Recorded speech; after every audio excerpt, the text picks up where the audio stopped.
Sinikka-analyysi. Addiktio, joka paljasti oman äänen.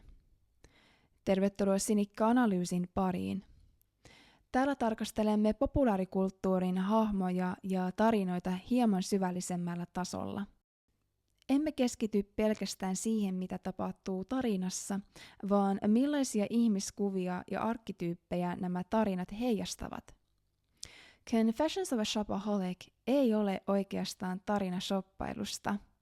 Se on tarina ihmisestä, joka yrittää täyttää sisäistä tyhjyyttä ulkoisilla asioilla, kunnes hän ei enää voi paeta itseään.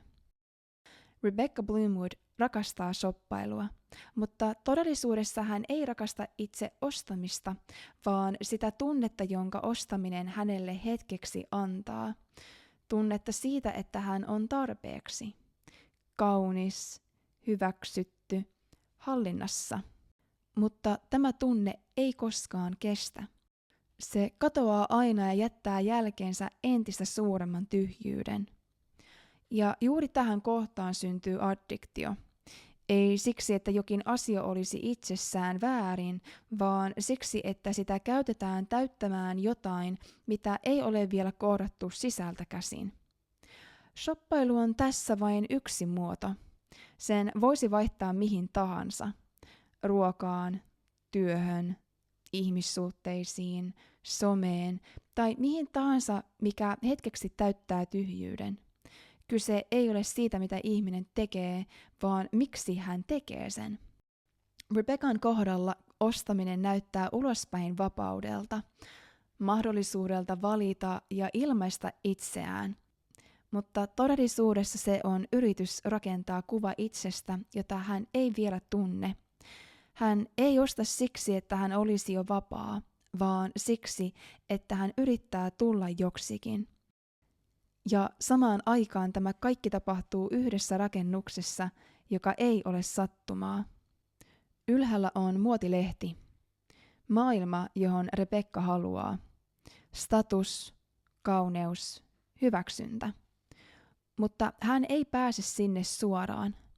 Hän joutuu aloittamaan talouslehdestä, paikasta, jossa kohdataan raha, vastuu, rajat ja turvallisuus. Se on perusta, eikä sitä voi ohittaa, vaikka kuinka yrittäisi. Aluksi Rebecca yrittää kiertää tämän kaiken. Hän rakentaa identiteettiä, joka kuulostaa oikealta. Hän jopa keksii asioita itsestään, kuten sen, että hän osaisi suomea. Se on samaan aikaan hauska yksityiskohta, mutta myös kertoo siitä, ettei hän vielä uskalla olla oma itsensä. Mutta valhe ei kanna. Kulissit alkavat kaatua, velat kasvavat ja todellisuus tulee vastaan tavalla, jota ei voi enää sivuttaa. Hän toimii pitkään paikasta, joka ei ole vielä tietoinen, vaan rakentuu vanhoista malleista. Ja tämä näkyy myös hänen kirjoittamisessaan. Kun hän saa ensimmäisiä kirjoitustehtäviä, teksti ei vielä tule hänestä. Hän etsii vastauksia ulkopuolelta, googlaa näkökulmia, kokoaa ajatuksia muualta. Se ei ole hänen äänensä. Se on kokoelma muiden ääniä. Ja usein silloin, kun ihminen luulee jo ymmärtäneensä jotain, elämä tuo vielä yhden tilanteen eteen. Testin. Ei rangaistuksena, vaan nähdäkseen, onko muutos oikeasti integroitunut. Rebecca on matkalla töihin, kun hänen eteensä ilmestyy mainos luksusbrändien sample sale-tilaisuudesta. Se kirjaimellisesti osuu häneen. Ja siinä hetkessä hänelle annetaan mahdollisuus valita. Jatkaako hän vanhaa kaavaa vai kulkeeko hän eteenpäin? Mutta hän menee sisään. Ja hyvin nopeasti vanha energia ottaa taas vallan. Aluksi hän aikoo vain ostaa pari asiaa, mutta kun hän huomaa muiden ihmisten kiinnostuvan samoista tuotteista, tilanteesta tulee kilpailu. Yhtäkkiä kyse ei ole enää tarpeesta, vaan halusta voittaa, saada, omistaa. Ja sama kaava toistuu. Vasta sen jälkeen, kun hän tulee kotiin ja alkaa katsoa ostamaansa takkia, todellisuus alkaa avautua. Hän huomaa, että takki ei ole edes sitä, mitä sen piti olla. Se ei ole aitoa cashmereä, vaan vain pieni osa siitä on sitä ja loput on akryyliä. Ja siinä hetkessä illuusio murtuu. Ei pelkästään tuotteen tasolla, vaan koko sen maailman tasolla, jota hän on yrittänyt tavoittaa. Hän tajuaa, että hän on maksanut valtavan hinnan jostain, mikä ei ollut aitoa. Ja sama pätee siihen identiteettiin, jota hän on rakentanut. Se ei ollut aitoa. Se on ollut sekoitus jotain pientä todellista ja paljon jotain muuta, mikä vain näyttää oikealta. Ja juuri tästä kokemuksesta, juuri tästä hetkestä syntyy jotain uutta. Hän alkaa kirjoittamaan. Sanat tulevat hänestä, omasta kokemuksesta, omasta oivalluksesta, omasta totuudesta. Ja juuri siinä hetkessä hänen äänensä syntyy. Ja tässä kohtaa syntyy myös The Girl with the Green Scarf. Se ei ole vain tyyli tai ulkoinen identiteetti, vaan symboli yhteydestä sydämeen. Ei siksi, että sydän olisi ollut rikki, vaan siksi, että yhteys siihen on ollut katkennut. Kun Rebecca alkaa puhua totta ja kohdata itsensä, tämä yhteys palautuu. Avoin sydän ei tarkoita täydellisyyttä, vaan sitä, että ihminen on yhteydessä omaan ääneensä, eikä enää yritä paeta sitä. Ja vasta tämän jälkeen alkaa näkyä muutos myös hänen teoissaan. Se hetki, kun Rebecca myy kaikki vaatteensa, on yksi tärkeimmistä käännekohdista.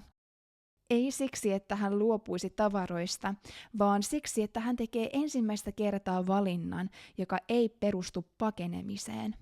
Hän kohtaa tilanteensa, maksaa velkansa ja ottaa vastuun itsestään. Se on ensimmäinen kerta, kun hän toimii tietoisesti eikä vain alitajuisesta impulssista. Koska addiktio ei ole aikuisen päätös. Se on usein sisäisen lapsen yritys selviytyä. Se osa meissä, joka ei ole saanut turvaa, etsii sitä ulkopuolelta. Ostaminen on tapa sanoa, että ehkä tämä tekee minut kokonaiseksi. Mutta samaan aikaan ihminen voi olla itselleen sekä pelastaja että tuhoaja. Hän yrittää korjata, ottaa itseään niskasta kiinni, tehdä paremmin ja samalla jokin hänessä syyttää, rankaisee ja hajottaa.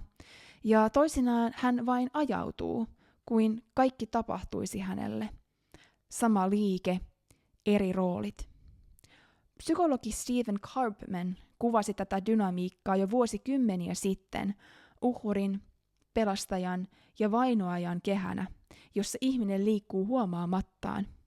Ja juuri siksi mikään ei oikeasti muutu, koska vaikka rooli vaihtuu, kehä pysyy.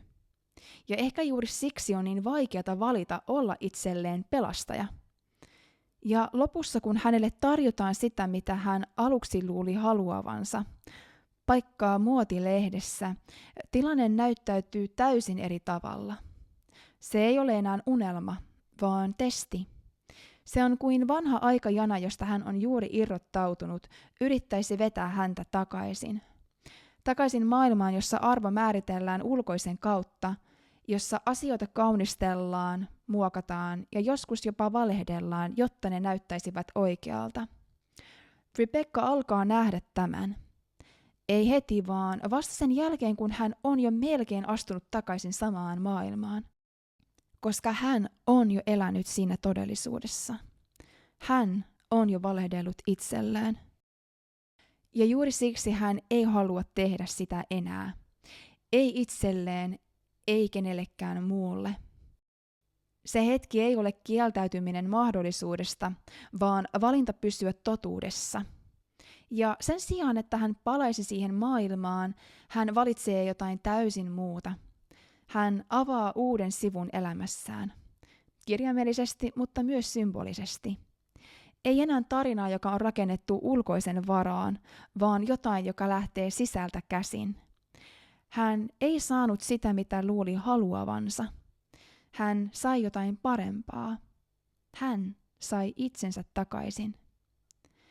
Kiitos, kun kuuntelit Sinikka-analyysin. Sukellamme uudelleen ensi sunnuntaina kello 4.44 iltapäivästä Lontoon aikaa. Nähdään silloin.